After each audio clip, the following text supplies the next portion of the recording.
In 1965, Boeing started drawing a short-haul jet.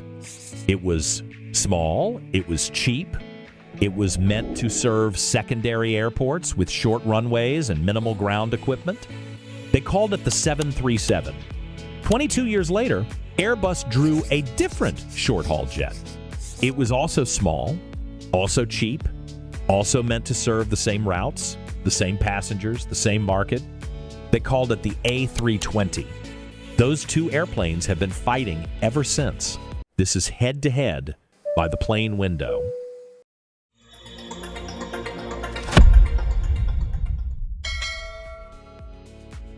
Combined, they account for more than 30,000 aircraft ordered. They carry more passengers per day than any other jet family in history. Every major airline on Earth operates one, the other, or both. And they could not be more different. The 737 was a product of necessity. Boeing, in the mid-1960s, had just launched the 727, a trijet designed for medium-haul routes. But airline customers were asking for something smaller, something that could operate thinner routes, something that didn't need a jetway or a full ground crew to turn around. Boeing's answer was to take the 727's fuselage cross-section, the same 148-inch diameter, and build a twin-engine jet around it. Short, stubby, low to the ground.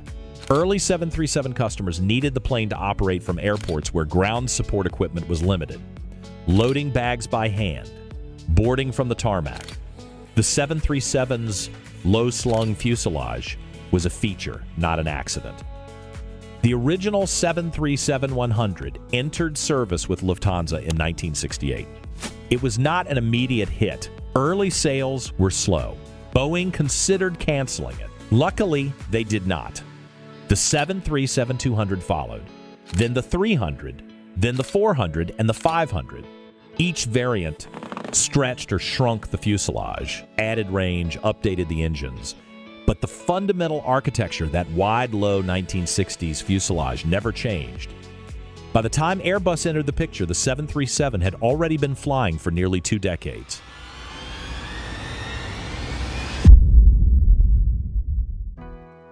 Airbus launched the A320 in 1984.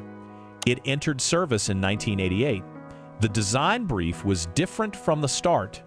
Airbus wasn't constrained by an existing fuselage. They drew a new one wider than the 737's at 155 inches, wide enough for 6 abreast seating with a proper aisle, wide enough that passengers in the middle seat didn't feel like they were being punished. But the cabin wasn't the headline. The headline was the cockpit. The A320 introduced fly-by-wire controls to the narrow-body market.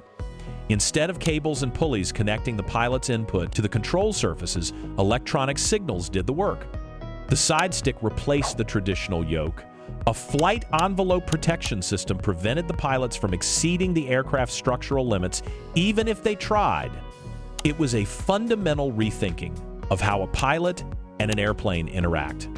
Boeing watched and decided not to follow. No!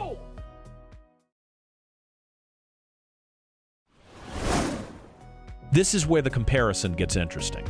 On paper, the 737 and A320 are competitors. Same routes, same passenger counts, same basic mission. But the engineering philosophy underneath them is completely different. Airbus built the A320 as a statement. Clean sheet, modern systems, fly-by-wire, a cockpit designed around what aviation could be, not what it had been. Boeing built each successive 737 variant as an evolution. Take what works, update what has to be updated, keep commonality with the previous version so pilots can transition without lengthy retraining. There's a logic to both approaches. Airbus's clean sheet philosophy gave them a structurally superior fuselage, more modern systems, and a cockpit that became the foundation for the entire Airbus narrow-body and wide-body family. An A320 type-rated pilot can transition to an A380 with relatively limited additional training. The commonality runs across the entire product line. Boeing's iteration philosophy gave airlines something different: predictability. Operators who had been flying 737s since the 1970s understood the aircraft. Maintenance crews knew the systems, pilots knew the feel. Every new variant preserved that institutional knowledge. What Boeing didn't fully account for was how long iteration could last.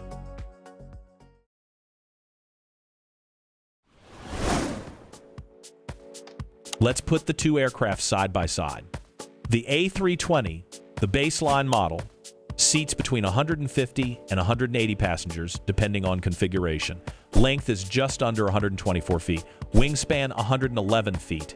Range, approximately 3,300 nautical miles.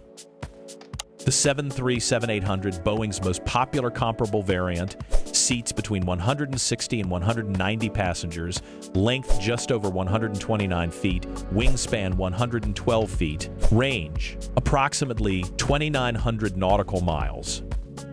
On those numbers, they're close. Roughly equivalent capacity, roughly equivalent range. The 737 is slightly longer, the A320 has slightly more range. The differences that matter more are the ones you don't see in a spec sheet. The A320's wider fuselage means a wider cabin. In a standard economy configuration, the A320 offers 18-inch wide seats at 6 abreast. The 737 offers roughly 17 inches in the same configuration. That 1 inch sounds trivial. After 5 hours in a middle seat, it isn't. The 737's low-slung fuselage, the legacy of its 1960s design, created a different problem. When Boeing upgraded to high-bypass turbofan engines on the NG variants, the engines barely fit under the wing. There wasn't enough ground clearance to hang them in the conventional position. They had to be mounted forward and slightly above the wing's leading edge.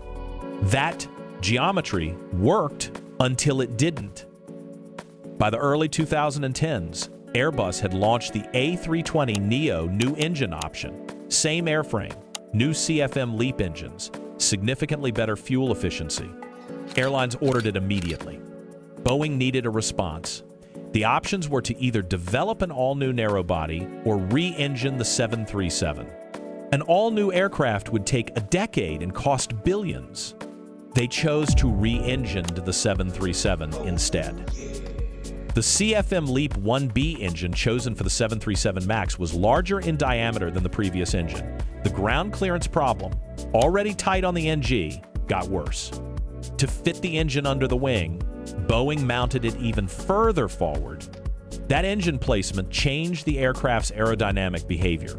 Under certain conditions, the nose pitched up more than expected.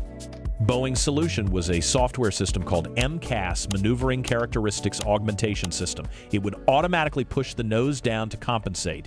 When MCAS malfunctioned on Lion Air Flight 610 in October 2018, the crew couldn't stop it. The aircraft crashed into the Java Sea. All 189 people aboard died. 5 months later, it happened again.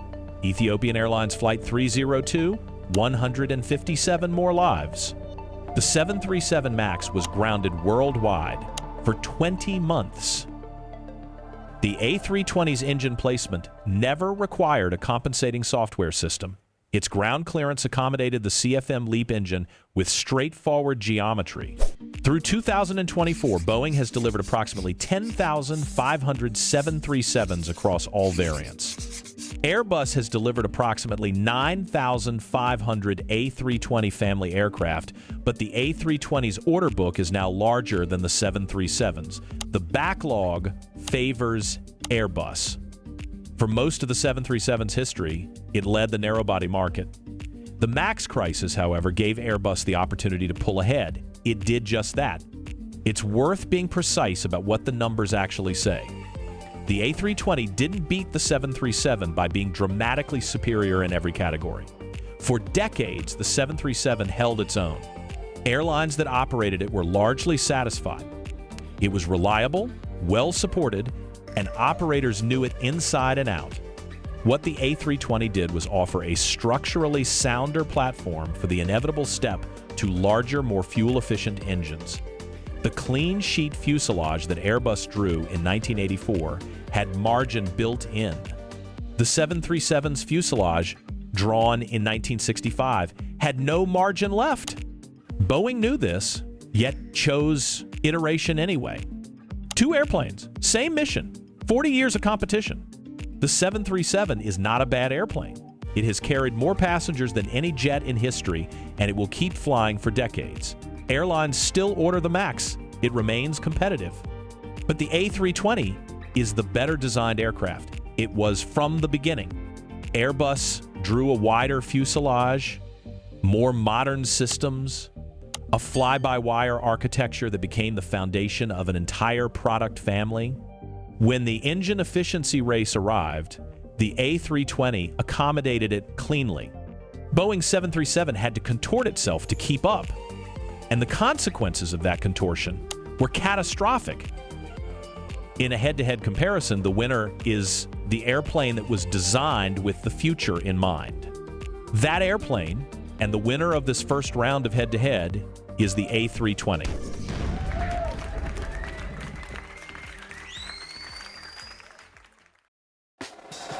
There you have it, the 737 versus the A320, head-to-head. What do you think? Do you agree or disagree? And why? Don't be shy. I want to hear all about it in the comments. If you're new here, welcome. If you enjoy comparisons like this, or just a good aviation story in general, subscribe so you never miss an episode. I'll see you next time on The Plane Window.